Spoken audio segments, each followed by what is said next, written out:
Welcome to Communications and Gender. This is one outcome we have yet to address, and another tool to go in your tool belt to help you get the desired results from every communication that you put forth. And to do this, we're going to rely on Dr. Pat Heim's theories. We have a video of this, and it isn't possible to stream it to you, but you can Google her and discover just how many people she has worked with, how many major corporations, to establish whether their communication issues are in fact gender related. And she has presented those to us, and I will now present them to you.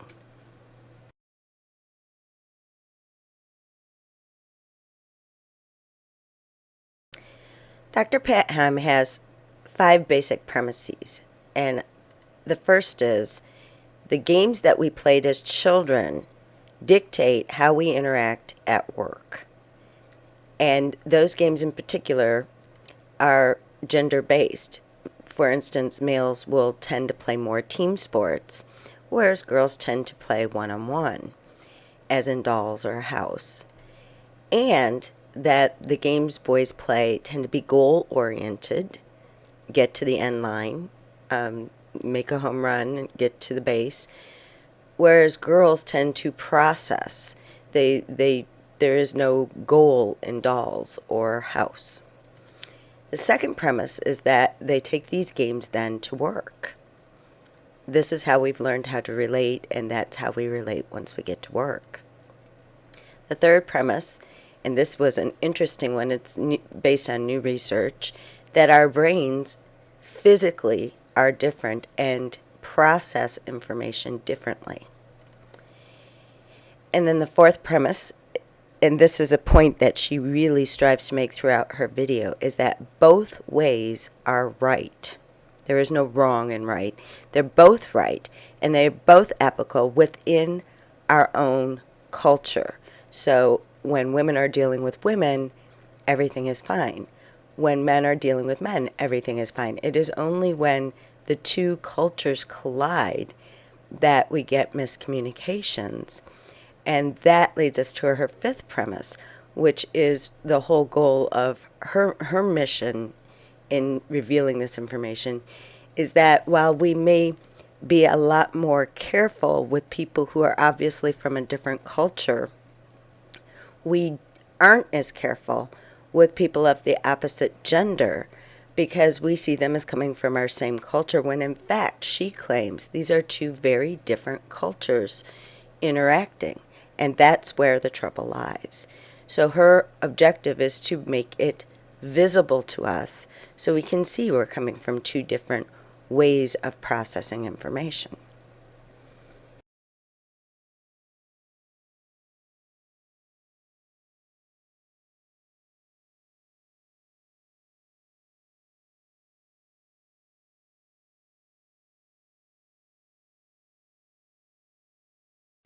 So premise number 1 is that we grow up playing different games based on our gender. And she is talking in generalization. She makes a big point about that at the beginning, that in order to make any claims at all, we have to talk about the average, the middle of the road. So it's okay if you found yourself doing something other than the typical person in your gender. But in general, boys tend to play goal games in a team. Even Cops and Robbers is an us against them, with the ultimate goal of catching all the robbers or catching all the Native Americans or killing them all. And it is conflict based, us against them.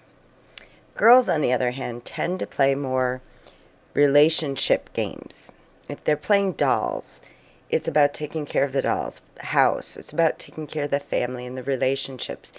And instead of conflict, they tend to have to negotiate more and compromise.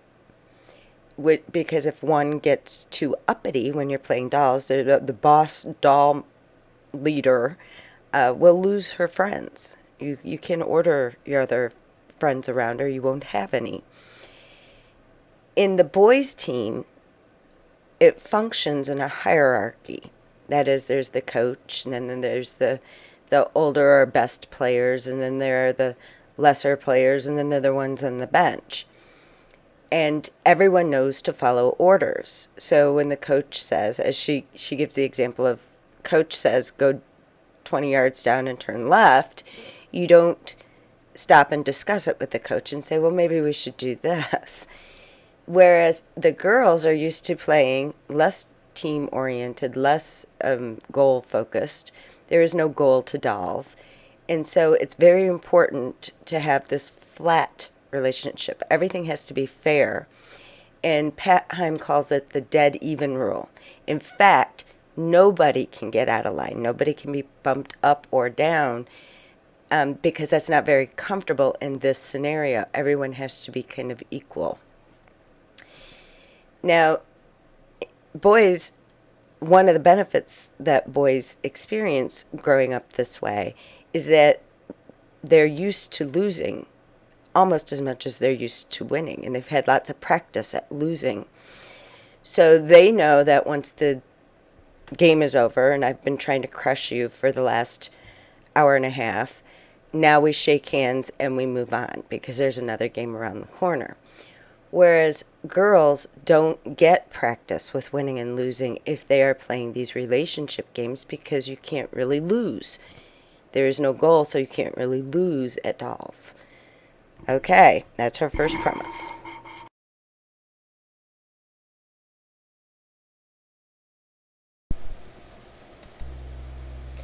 Okay, now we're ready to take it to work. When we grow up, we take all of our skills to work, and this is how it plays out. Women who are used to focusing on relationship, used to negotiating and compromising, tend to want to process through decisions, tend to want to look at all the alternatives, tend to want to be fair to all, and want to discuss things.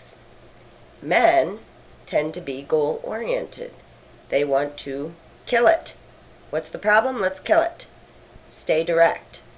This comes out in our written communications. It would be like women would be more indirect. They want to give you all of the explanations. I thought about plan A, and for these reasons it wouldn't work, then B, and this is why it wouldn't work, and C, and this is why it wouldn't work. So I decided on this. And they do that because in the female culture, they can't just come off with a directive. They have to keep things fair. They have to be cooperative. Men, on the other hand, get very frustrated with that format. They like direct. They want the end result, and then if they want the explanation, they will ask. So they get very frustrated with women and wonder, when are you going to get to the bottom line? Women get a little frustrated with men, feeling that they are abrupt and abrasive and full of themselves. But in reality, we're just talking two different languages because we come from two different cultures. And you should note here that most of the communication I've taught you is the direct communication. And that is because, I suppose, men have been in charge of business for so many years, up until recently. So most of the communications out there is direct. So many of us women have learned to be more direct. We've instinctively moved towards this. We see one more thing I need to point out in the dead even rule, and that is, if a woman gets a promotion, you will notice that the first people to attack her will be the women. And you would think that doesn't make sense. They should want more people like them to get promotions. But this culture is so pervasive that we are to keep even, that the women will be the first to attack that woman who has a promotion. If you are a woman in charge of other women, you should know that you may get better results from your women employees if you spend a little time with relationship work. You know, the chit-chat, how are you doing, how are the kids, how are the grandkids, what about that new hairdo, things like that will actually make you a more productive supervisor, because then your women will see you as not so uppity and will produce more effectively for you. And you can say, well, I shouldn't have to do that, and I agree with you. But our culture is our culture.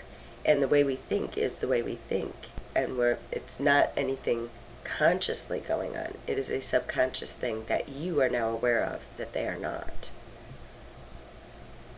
Also, when you are dealing with male employees, you do not want to say to them, if you could get this done by 5 o'clock, that'd be great. Because a man is going to read that as optional. I can or cannot get it done. And is going to be totally blown away when you come back at him and say, why isn't it done?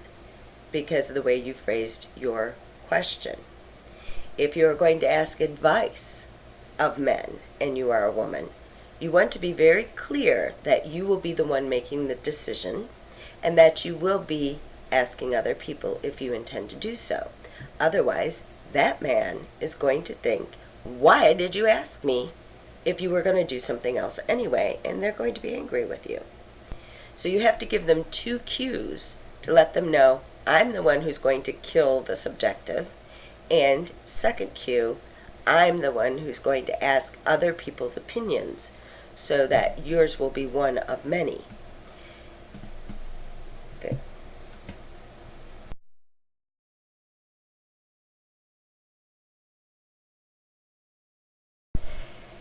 Another interesting aside she brings up is that some of this is biological. She relies on some recent research that indicates when our brains are active on a task, they literally do different things. For women, the sparks fly all over the brain.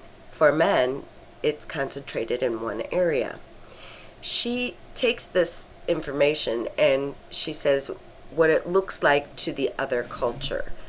The fact that women are very comfortable multitasking and are actually biologically designed to do so. We can hold the baby in one arm and stir the pot with another and answer the phone all at the same time, whereas men tend to want to focus on one thing at a time. If I'm dealing with my project, don't come and ask me an unrelated question.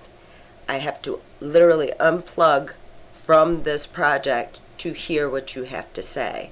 Never has this been so evident to me as with my son who has Asperger's. I literally have to touch his shoulder to make sure that he can hear me if he is otherwise engaged, because he cannot manage 2 things at once. And I know I'm not saying all men are autistic. I'm saying that I understand this concept because of the way my son has trained me to communicate with him. It works well with non-autistic people too, to make sure that they have completed their previous task before you start talking to them. What it looks like to the opposite, though, when we are multitasking as women, it tends to look very scattered and disorganized to those outside of us. It also, when we want to process through things and go through all of our alternatives, it can appear to a male supervisor as if we are indecisive and can't make up our minds. Because in the male world, you wouldn't process. You would simply decide and then say it, and it is so. Now, looking at the men from the female perspective, it looks as if you can't do 2 things at once.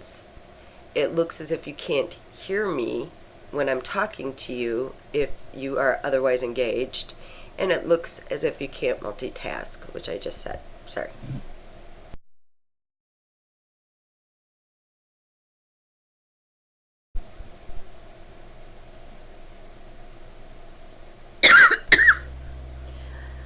Finally, her main point is that both are right. Within their own cultures, both are right. We just assume that because we are from the same society, there is no cultural difference. And because they are doing things the way I am comfortable doing it, they must be wrong. Here's an example that you can take from your own experience, probably. For instance, let's say a woman says to her significant other, I want to go shopping. I need a black skirt. and this is taken directly from Dr. Himes' example. The man will say, oh boy, is this a trap again, in his mind. And then he may agree to go just to get the skirt. He will select the very first women's clothing store, go directly to the skirt rack, search for black, search for the right size, pull it out, say, here it is. Because what he heard was, I want you to kill the skirt. That is the objective. Now, the woman is going to say, well, that's a nice skirt, but I was thinking I might not like that one. I'd like to look around in a couple stores, maybe find a better price, maybe find something a little better. Then, since we'll be here a while, how about we have some lunch? The man feels tricked by this. Once again, he found the skirt, he killed the skirt, she doesn't want the skirt. She wants to drag it on and on and on. From the female perspective, she wasn't thinking about the skirt, although she would like a skirt. She was more interested in spending some time with her lovey and going through the process, going to the mall, looking around at all the choices, and just being together. So she feels offended that he doesn't want to spend time with her. He feels offended that he's been tricked. He thought we were just coming for a skirt. Now, later that evening, she asked the question, which shoes should I wear with the skirt? And he knows, in 20 years of marriage, he's never got this question right. But he has heard, kill the shoe. So he quickly makes a decision and says, choose those. She says, really? Well, what about these? And he is yet again befuddled. How can she do this? She asked me a question, I answered the question, why doesn't she accept it? She, on the other hand, wants to shoe process. She wants to go through all the attributes and discuss the shoes. She wants to come to the very best decision she can. And, in short, engage with you on another level. So, even though we are coming from different perspectives, both are right. And now that you understand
that we come from two different childhoods and we learn to communicate differently, both ways are right.